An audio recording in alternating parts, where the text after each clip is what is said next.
Situada na planície de Gizé está a mística e misteriosa Esfinge, e para entender o grande mistério que a rodeia, e as mensagens secretas que ela deixou para gerações futuras, temos que observar a movimentação dos corpos celestes que orbitam no espaço. A Esfinge revela movimentos astronômicos registrados há milhares de anos, que são comprovados no ciclo anterior da humanidade, o qual era regido pela civilização Atlante, crença que hoje é tida como um mito. Porém, lembremos que a história contada por Platão sobre o desaparecimento da Atlântida tem origem egípcia, e foram os sacerdotes do templo da deusa Neith que mostraram a Solon os antiguíssimos registros sobre a civilização Atlante.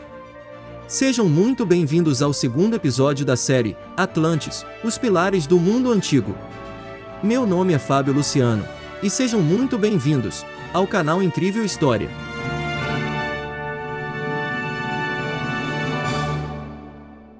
A Esfinge, testemunha ocular das eras.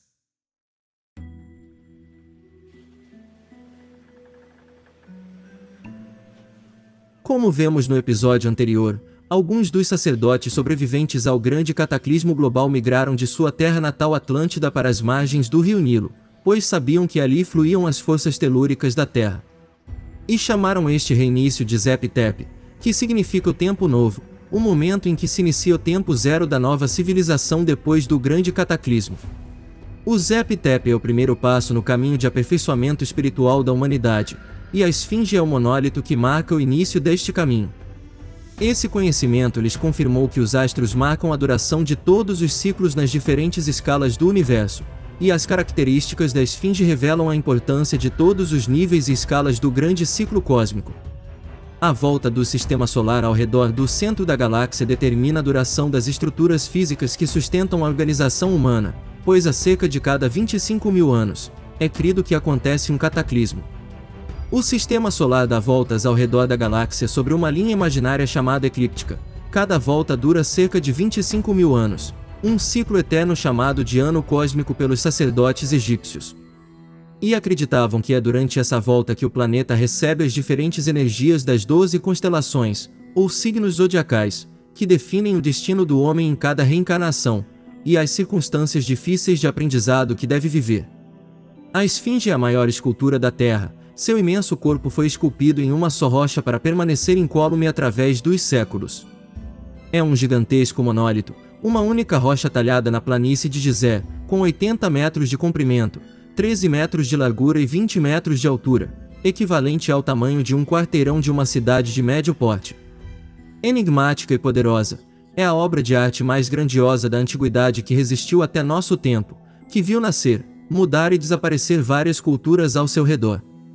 A Esfinge está situada em um ponto muito especial na Terra, a planície de Gizé, também conhecida como Planície Rostal no antiquíssimo Livro dos Mortos.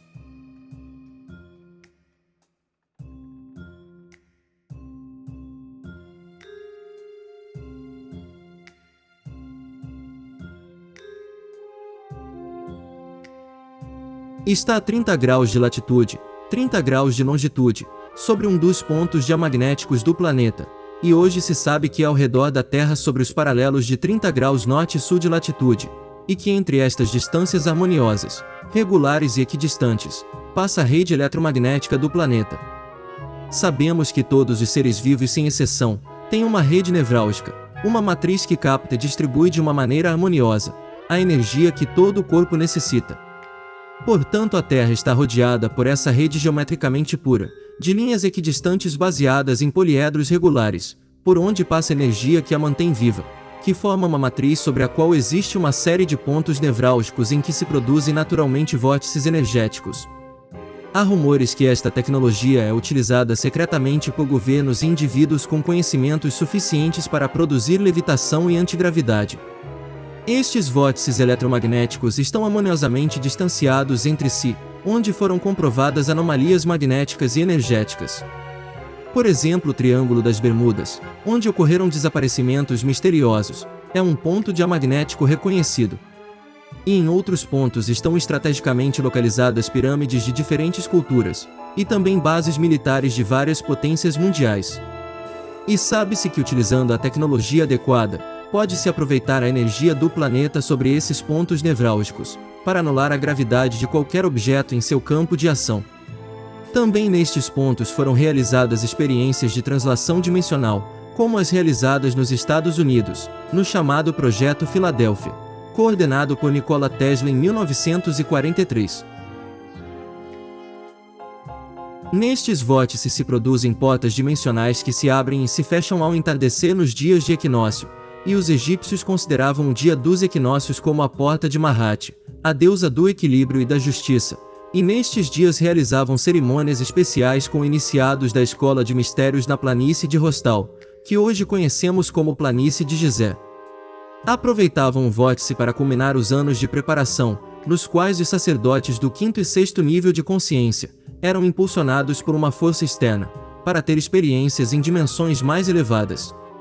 Na Grande Pirâmide recebiam no corpo as energias condensadas do planeta, conseguindo altíssimos níveis de vibração, como se obtivessem estados especiais de consciência.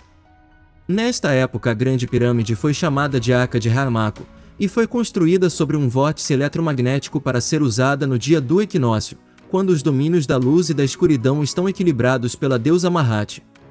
Neste tempo estavam lá os Néters, espíritos excepcionais, os chamados Shinsu-Hor, seguidores de Horus, irradiando amor e guiando o povo, elevando seu nível de consciência com seu exemplo, dando informação sobre a realidade do universo. No livro dos mortos, na quinta divisão chamada Rostal, aparece uma forma piramidal protegida em sua base por duas esfinges com forma de leão, que, olhando o sol em cada equinócio, protegem a entrada do reino de Sokar. Os corredores que estão ao topo, e surpreendentemente se parecem com as passagens da Grande Pirâmide, é lá que acreditavam que acontecia a transformação do Osíris interior de todo ser humano, e lá encontrariam a iluminação que os transformaria em um super-homem imortal. Acreditavam que a forma de leão também tinha relação com esse processo evolutivo.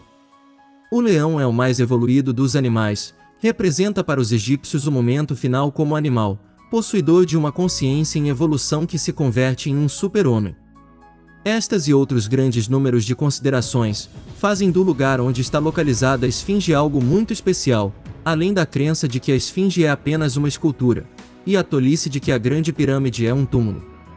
Utilizando a localização precisa da esfinge, cientistas norte-americanos realizaram simulações da abóbada estelar, programando no computador a posição da Terra cerca de 12.000 anos atrás sobre a eclíptica curva que percorre o Sistema Solar.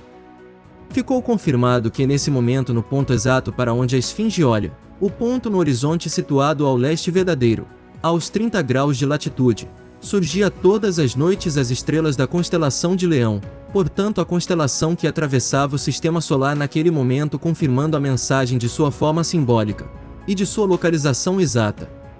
Seu olhar em direção à saída do Sol no equinócio vernal, e à saída das estrelas de Leão à noite, a convertem em um preciso relógio astronômico.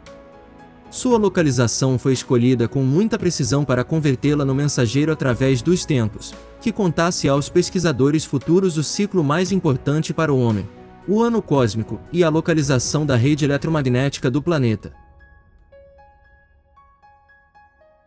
Outro elemento na esfinge também confirma o Zep-Tep, o momento de sua construção, e trata-se de uma prova de origem geológica e climática. Em 1960, o matemático francês René Schwaller de Lubix afirmou que o corpo leonino da esfinge apresenta sinais de erosão provocada pela chuva. Isso surpreendeu a todos, pois está confirmado que a esfinge ficou enterrada debaixo da areia até o pescoço, 90% do tempo dos últimos 4.500 anos. E desde 2500 a.C., a data tradicionalmente aceita de sua suposta construção pelo faraó Khefre, poucas vezes que alguns governantes benévolos se preocuparam em restaurá-la e retirar a areia de sua superfície. Sendo que uma destas últimas limpezas foi realizada por Napoleão, quando esteve no Egito.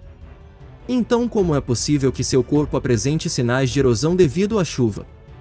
Está mais do que comprovado que o clima do Egito, árido e pouco chuvoso, não se modificou nos últimos 4.500 anos, e os cientistas nos dizem que a mudança climática radical aconteceu nessa região no fim do Pleistoceno, que converteu aos poucos no deserto que vemos agora. E isso quer dizer que a chuva que causou a erosão da esfinge só pode ter acontecido entre o ano 10.960 a.C. e o ano 5.000 a.C., quando a planície de Gizé converteu-se no areal que a sepultou até o pescoço, e a protegeu do clima ao seu redor. o que prova que ela é muito mais antiga do que se pensa. E estava lá muito antes dos egípcios. Uma expedição da Universidade de Boston comprovou as marcas de erosão, confirmando que eram causadas pelas chuvas, e determinou que as profundas marcas foram geradas durante milhares de anos. Isso confirma a antiguidade da esfinge, e centra a atenção sobre a polêmica que existe entre os egiptólogos tradicionais, que não chegaram a um acordo sobre quando de fato começou essa civilização. Pouquíssimos registros de governantes sobreviveram até hoje, e os existentes são aceitos apenas parcialmente.